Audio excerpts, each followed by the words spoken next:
السلام عليكم وبدايه فيديو جديد ضرب نار. طبعا يا جدعان انا عايزكم تركزوا معايا في الفيديو بتاع النهارده، لان الفيديو بتاع النهارده مهم جدا جدا. طبعا يا جدعان كلكم عارفين خناقه عمر شاور والقيصر.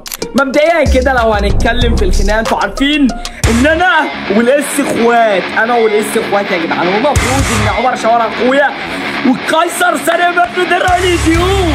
فانا يا قيصر انا مش هحل، اللي هيجي على عمر شاور هيتمشمر. انتوا عارفين عمر شاور ما بيهزرش يا جدعان، ده اسطوره اليوتيوب، يعني فرعون اليوتيوب، يعني النمبر 1 في مصر، الترجية عداش ولا من اليوتيوب.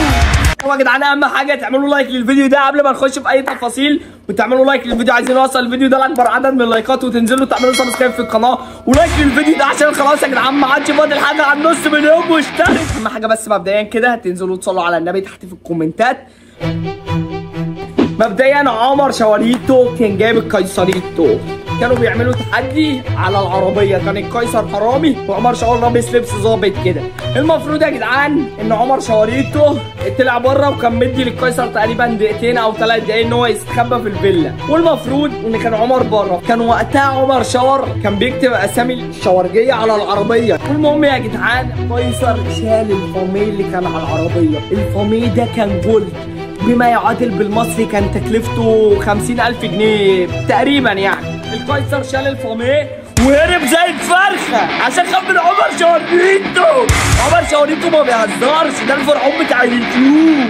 فالمهم القيصر بيو هرب. هو ليه؟ لما حد بيخش خناقه مع الشواريت بيجلي وبيقلب فرخه في الاخر ويقعد يجري من هنا لهنا ويسيب بيته ويروح هنا ويروح يستخبى هنا. ليه؟ يعني انت عملت كده، خليك راجل للاخر يالا، خليك راجل للاخر يالا وكمل يالا، ولا انتوا ايه؟ المهم عمر شاوريتو راح للقيصر الفيلا، القيصر فضل يهرب زي الفرخه، عمر شاوريتو دخل الفيلا ونط وعمل اللي على كيفه، وهو القيصر عارف اصلا ان عمر شاور هيروح له، فهو ما جاش من وراك او غفلك.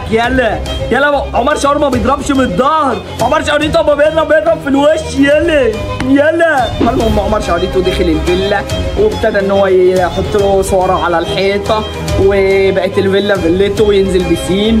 والمهم ان عمر شاوريتو فضل يعني القيصر يجري مثلا يروح هنا، عمر شاور ينط وراه، يقوم جاي القيصر جاري وهرب من عمر شاوريتو. فجأة شاوريتو سرق درع التيك توك بتاعه كده، اللهم صل على النبي، واحدة لواحدة. يعني كان عمر شاوريتو بيكتب الاسامي على العربيه، فلما قامت شال فسرق الدرع التيك توك بتاع القيصر، بقى يكتب اسامي الشاورجيه على الدرع بتاع القيصر. المهم القيصر قام جاي سارق الكلب. يعني سؤال واحد، انتوا عارفين ان عمر شاوريتو عنده كلاب، انت يا قيصر رايح تتشطر على الكلب اللي قد كده وسايب الكلب اللي قد كده؟ ده اخرك يا قيصر، ده اخرك ان انت تتشطر على الحاجه اللي هي قد كده اهو، قد كده اهو. وانت عارف بقى ما خد التاني، طالما انت كده سندال وبتعرف تخطف كويس، خد الكلب الكبيره قيصريتو. ليه بتاخد الكلب الصغيره قيصريتو؟ يا قيصريتو عمر شاوريتو الاسطوره ده. مين بقى دخل في الخناقه؟ حسن والحسين. فيا جدعان عشان تبقوا فاهمين ومركزين، القيصر راح صور مع الحسن والحسين، بعدها بقى القيصر اختفى فتره، فشاور لما شاف ان هو مصور مع الحسن والحسين فراح للحسن والحسين بحيث ان هم يسالهم على مكان القيصر. قال لهم هتعملوا معايا تحدي، خسران هيتحلق شعره.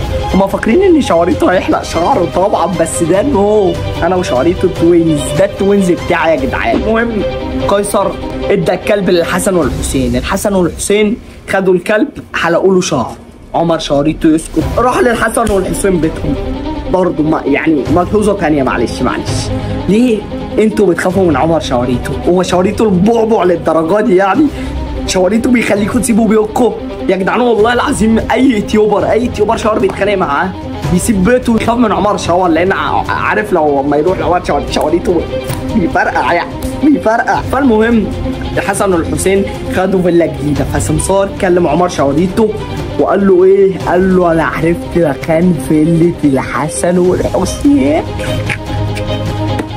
فالمهم عمر شاوريتو جاب الرجاله الشاورجيه طبعا وهب على فيلة الحسن والحسين، لقى عيل قام جاي شاوريتو داخله جايبه مكمره مربطه لان الشوارجيه ده شمال العيله في اليوتيوب. وقال له الحسن وحسين فين؟ قال له ما اعرفش، وده بيجيبوا اكل ومش عارف ايه، وعمر شهريته نزل عب في البسين والحكايه والتيت والشريط. وكانوا مصورين مع المقنع اللي هو المغني اللي طالع ترند ومكسر الدنيا اللي اسمه تويلت اللي عمل اغنيه حبيبي ليه. فالمهم عمر شهريته جاب الرجاله وجاب بوتي جاردات، والمهم قفلوا البوابه، والمفروض ان كان تويلت ده طالع للبوابه بقى ان هو يمشي، فهم كانوا قافلين البوابه، فرجع هيرجع لعمر شهريته. كده انتهى الفيديو على قد كده يا جدعان، وانتظروا بقى الفيديو الجاي لو في جديد هقول لكم. اهم حاجه يا جدعان تعملوا لايك للفيديو ده وتشتركوا في القناه، لان يا جدعان ما عادش فاضل حاجه على 300,000 مشترك في القناه، عشان اول ما نوصل للمليون باذن الله كده نعمل لكم احتفاليه كده. بس اهم حاجه يا جدعان تعملوا لايك للفيديو وتشتركوا في القناه، مش هتخسروا حاجه يعني لو عملت لايك للفيديو واشتراك في القناه. كده تكون نهايه الفيديو النهارده، ونشوفكم الفيديو الجاي. سلام. طب يا اخواتي يا رب الفيديو يكون عجبكم. اهم حاجه تعملوا لايك للفيديو ده، وتنزلوا دلوقتي تعملوا سبسكرايب في القناه ولايك للفيديو ده. المفروض يا جدعان بقى ان احنا هنعمل لكم مفاجاه اول ما نتم 4 مليون اخ واخت. هنعمل لكم مفاجاه ايه؟ هنختار جوائز يعني نوزعها عليكم، وهسيب لكم لينك القناه تحت في الديسكربشن وفي اول كومنت مثبت، هتروحوا تشتركوا فيها يا جدعان. عايزين نوصلها كده ل 1000 ولا 10,000 مشترك. واهم حاجه تكونوا مشتركين في القناه دي ومفعلين زر الجرس عشان اي فيديو ننزله يوصل لكم الاشعار ان احنا نزلنا فيديو. ويا ريت كده تقولوا لي رايكم تحت في الكومنتات في الفيديو بتاع النهارده، ونشوفكم الفيديو الجاي. سلام يا احلى اخوات.